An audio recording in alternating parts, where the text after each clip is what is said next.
Today we're checking out the largest on-tablet from Walmart that just came out in 2026. And I've got to say, specs wise, this one's actually pretty nice. First thing you'll notice is just how large the box is. I mean, I can barely even fit it in my space while recording this video. This one also has 8 gigabytes of RAM with 256 gigabytes of storage. Also takes a micro SD card to expand the storage as well. Nice thing is this one actually has face unlock, unlike the smaller 8.1 and 7-inch versions at 2400 by 1600 resolution at up to 120 Hz refresh rate. This one comes with a braided cable. It also has extended display mode to use this as a second monitor. Kind of interesting pencil here. Looks and feels similar to an Apple Pencil. Feels quite a bit lighter though. Obviously you got to charge it by USB-C there on the side. Actually, it looks like a really nice case here. Kind of nice, it's open here on the edge. So you can actually attach the pen right here on the side. You can see a couple slots there on the back to stand the tablet up. You'll definitely need that. I already scratched the screen on the 8.1 inch somehow. This one's also a little bit brighter at 500 nits. This one also has a quad speaker setup with 2 speakers on each side. Not a huge surprise, but the build quality on this looks really nice. Camera and flash on the back does bump out a little bit. Not bad though. Looks like it weighs about 687 grams. This one's also IP54, dust and water resistant. I believe this one only comes in black. Actually looks really nice in person. Fairly small bezels all the way around. Of course you have gesture or a 3-button navigation. And I gotta say, pretty nice wallpaper there, matching the color on the back of the tablet. You can see the size difference between the 8.1 inch and the 13.2 inch. This actually looks like an iPad Pro 13-inch tablet, but you can see here it's just a little larger than my older iPad Pro. You can see all the pre-installed apps are just the ones from Google. Looks like once you update your apps, it'll show the Walmart app. I think I'm okay with that. Google Discover newsfeed left of the home screen. Also has the taskbar down here at the bottom. Of course, you can do split screen on here as well. I definitely like the software on here. It's pretty much as close as you can get to stock Android. Swipe down anywhere to get to your shortcuts and notifications. You do have a few extras that you can add, like extra dim, cast, and screenshot, calculator, remote, and so on. When you do recent apps, you can do a screenshot or a split screen there as well. Swipe all the way to the left and you can clear all. The only downside to this tablet is we don't know how long it'll get software updates. Could be 1 or 2 years, if I had to guess. I would think they could increase that considering Samsung has 7 years now on their budget devices. Screen quality on this one is going to be quite a bit better than the 8.1 inch version, especially considering it's quite a bit brighter. Nice thing is about this budget tablet, you can watch up to 4K resolution for YouTube videos. It's also Widevine L1, which is good for streaming apps like Netflix. Looks like it's on 90 Hz refresh rate by default, but you can change it to 60 or 120. It's only using about 19 gigabytes of the 256, so that's good to see. You can double press the power button for the camera or wallet. Press and hold the power button for the digital assistant or the power menu. Looks like this is a USI 2.0 stylus. Actually seems to work pretty good on here. You don't really need to connect it to the tablet. It just starts working right away. It says the stylus doesn't work with the 120 Hz refresh rate. And yeah, that's correct. 120 doesn't work.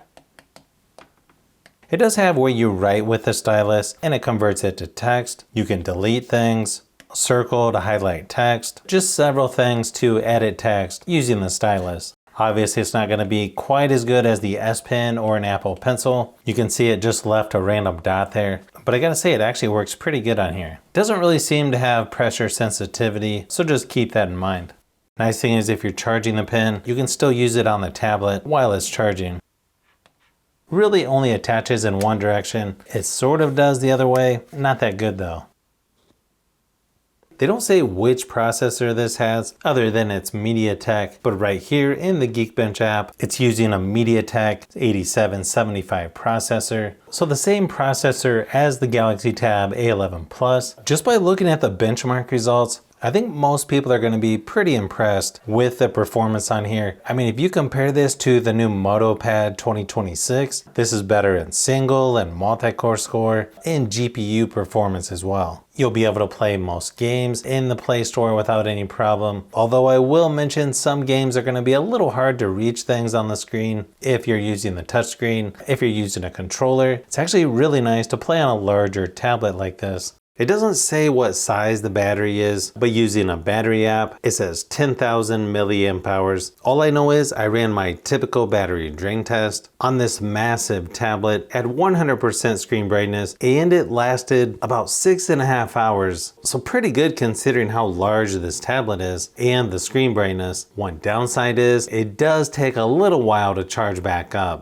Not a huge surprise, but considering the size of this tablet and the fact you have 2 speakers on each side, this is actually really nice and loud in person. May not be the best quality at the highest volume. I can't imagine that many people using it turned all the way up, but overall pretty nice and loud. And here's a few quick samples just to give you an idea of what it sounds like.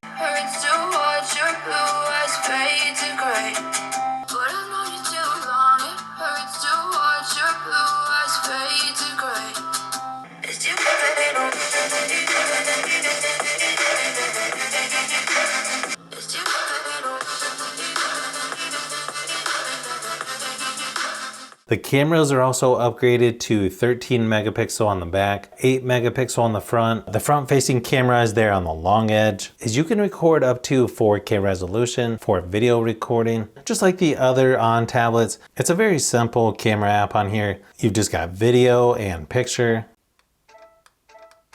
Actually has much faster shutter speed on this versus the smaller 8.1 inch. And yeah, the photos actually look pretty decent on here. Here's a few quick samples just to give you an idea of what to expect.